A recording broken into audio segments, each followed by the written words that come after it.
Welcome to carb academy. और आज की इस क्लास में क्लास 9वीं का गणित प्रश्नावली 2.4 का क्वेश्चन नंबर 11 को सॉल्व करेंगे। देखिए अब क्वेश्चन नंबर 11 है कि गुणनखंड कीजिए। देखिए गुणनखंड हर तरह का आप लोग को 9th क्लास में मिलने वाला है, तो ध्यान से आप लोग को पढ़ना होगा। वो गुणनखंड कैसे बन सकता है, बस आप फार्मूला याद रखोगे तब बन सकता है। ठीक है, फार्मूला याद है तो आप सारे गुणनखंड को बहुत ही अच्छे तरीका से कर पाओगे। ठीक है ना। चलिए, तो देखिए इसको गुणनखंड करने के लिए सबसे पहले ना आपको क्या करना होगा। सबसे पहले मैं इसको एक बार लिखता हूँ, लेकिन उसको लिखने से पहले यहाँ पर कौन सा फॉर्मूला यूज होगा, A cube B cube C cube minus 3ab वाला, ये वाला फॉर्मूला यूज होगा। देखो A cube plus B cube plus C cube minus minus है ना, तो माइनस 3abc का इसका फॉर्मूला होता है A plus B plus C into A square B square plus C square minus A B minus B C minus C A, ये formula use होता है। इस गुणनखंड करने के लिए यही यूज होगा, तो बहुत ही आसान है। अब मेरे को कैसे पता कि यही यूज होगा, मैंने इस मेथड से इसको पकड़ लिया है। तो आपको यहाँ पर कैसे पकड़ना है भाई, तो पहले आप इस फार्मूला को याद करिए। इस फार्मूला को याद करिए कि ये भी होता है एक formula, A cube plus B cube minus 3abc का formula A plus B plus C into A square B square C square minus A B minus B C minus C होता है। याद रहेगा ना, थोड़ा फास्ट बोल दिए, सॉरी। ठीक है, तो इस फार्मूला को आप लोग याद कर लो। अब जैसे आप याद कर लेंगे इस तरह कंडीशन आएगा, आपको पता लग जाएगा। प्रैक्टिस करने से होगा, प्रैक्टिस जितना प्रैक्टिस उतना बेहतर। ठीक है, तो चलिए मैं इसको इस फार्मूला पर तोड़ता हूँ। तो सबसे पहले ना मैं इनको इन पर लाना चाहता हूँ। क्या इस पर आ रहा है या नहीं आ रहा है? जब इस पर आ जाएगा ना ये वाला, तो मैं इस फार्मूला को यूज कर लूँगा, गुणनखंड हो जाएगा। आइए 27x³ है ना, तो 27x³ को मैं ए क्यू के पावर में कैसे लिख सकता हूँ, तो 3x के पावर 3 कर दूंगा तो 27x³ हो जाएगा। प्लस बी क्यू वाई है, तो वाई के पावर 3 करेंगे तो वाई क्यू हो जाएगा। ठीक है, जेड क्यू है तो जेड के पावर 3 कर देंगे तो जेड क्यू हो जाएगा। माइनस 3 तो 3, ए का मान क्या है 3x, तो ये हो गया 3x। बी का मान है वाई, सी का मान है जेड, इनको गुना करो ना, देखो माइनस 9xy जेड आ जाएगा। आ गया ना। अब मैंने इस पे इनको तोड़ दिया। अब ये होता है फॉर्मूला, तो जहाँ ए है जहाँ बी है जहाँ सी है उनका मान रखते जाएंगे, गुणनखंड होते जाएगा।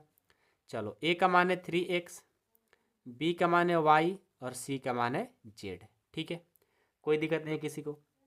चलो आगे बढ़ो।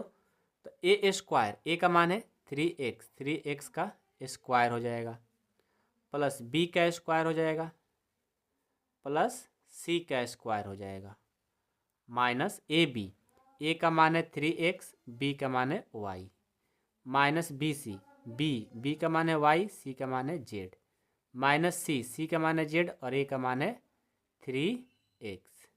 ये हो गया। ठीक है, अब आगे बढ़ो। तो ये हो जाएगा 3x plus Y plus Z, यहाँ से इनको करेंगे तो 9x square plus Y square plus Z square, इनको करेंगे तो 3xy minus Y Z minus 3x Z, ये हो गया।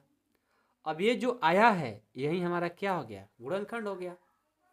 गुणनखंड कोई अलग से थोड़ी होता है, बस आप लोग को छोटे छोटे जो फार्मूला है अलग अलग, जो 9वीं क्लास में ही मिलता है, आगे आप लोग को कभी नहीं मिलेगा। यहीं पर ही सारे बेसिक सीखना है, तो जितना अच्छे से सीखोगे उतना आपके लिए बेहतर होगा। तो इन छोटे छोटे बातों को समझिए, पढ़िए, लिखिए, जितना अच्छे से करेंगे उतना अच्छे से सीखेंगे। समझ गए? 11 नंबर कंप्लीट हो गया ना, कोई दिक्कत तो नहीं हुआ ना किसी को? यदि मैं आप लोग के लिए एक एक्स्ट्रा प्रश्न दे दूं तो आप लोग बनाइएगा? जिनको बनाने का मन है बनाएंगे, नहीं मन होगा छोड़ देंगे, कोई बात नहीं। मैं उतना फोर्स नहीं कर रहा हूँ आप लोगों के लिए। ठीक है, प्रश्न है कि 8x³ plus Y plus Z cube, Y cube Z cube. ठीक है, माइनस यहाँ पर मैं क्या कर दूँ, यहाँ पर मैं क्या कर देता हूँ 3ab 6xy जेड है। इस प्रश्न को आप लोग बना करके चेक करिए, क्या आप बना पा रहे हैं या नहीं बना पा रहे हैं। बन जाएगा तो अच्छी बात है, नहीं बनेगा कोई बात नहीं, सिंपल है, सीखेंगे एक बार फिर से उस प्रश्न को। ठीक है, तो मैं आपसे यही कहना चाह रहा हूँ ना बार बार, कि ये फार्मूला बस याद कर लो, A cube plus B cube plus C cube minus 3ab equal to क्या होता है, एक बार मेरे साथ बोलो, याद हो जाएगा, मेरे साथ बोलोगे तो याद हो जाएगा। बोलो A plus B plus C into A square plus B square plus C square minus A B minus B C minus C A, ये होता है फार्मूला। ये सारे फार्मूला जो यूज मैं करा रहा हूँ सारे गुणनखंड के लिए ही यूज होता है, और इतना याद कर ले तो अलजेब्रा आप लोग को बहुत ही बेहतर हो जाएगा, जो आगे 10th में यूज होगा, 11 में यूज होगा, 12 में यूज होगा, कंपटीशन का तैयारी करेंगे वहाँ भी इन सब का यूज होगा ही होगा। तो बात मानोगे मेरा, मान लेना मेरे भाई, सारे याद कर लो। मैं स्टार्टिंग में इंट्रोडक्शन में सारे फार्मूला को ही बताया था, यदि उनको भी देख ले तो समझ ले तो फिर इनको आगे पढ़ने की ज़रूरत नहीं है, समझ गए। और कोई प्रॉब्लम कोई दिक्कत होता है तो मेरे को बताओ, मैं तो हूँ आपके साथ, मैं आपके बड़े भाई हूँ, तो मैं बताने की कोशिश हमेशा करता रहूँगा, ठीक है। चलिए अब 12 नंबर डिस्क्रिप्शन में लिंक है, जाइए और उसको भी देखिए। Thank you so much.